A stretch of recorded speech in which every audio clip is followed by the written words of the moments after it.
Ladies and gentlemen, handful of Southwest employees would like to be the first to welcome over the home of Los Angeles. We're going to ask you to remain seated until the captain's brought the aircraft to complete stop. The gate and turn off the fasten seatbelt signs. Do exercise caution when opening overhead bins, because I have a tendency to shift in flight. If you are making connecting flights here, which quite a few of it seem like you are, let's go to the top of the jetway and check the monitors, current gate, flight departure information.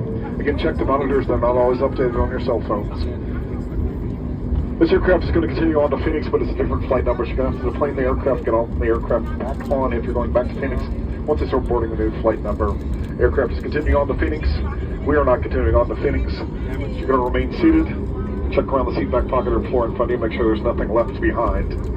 Aircraft is going to sit on the ground for a few moments before it heads out to Phoenix. Let's do us a favor, because it's going to get warm as it sits on the ground. Let's go ahead and lower the window shades and open up the air vents.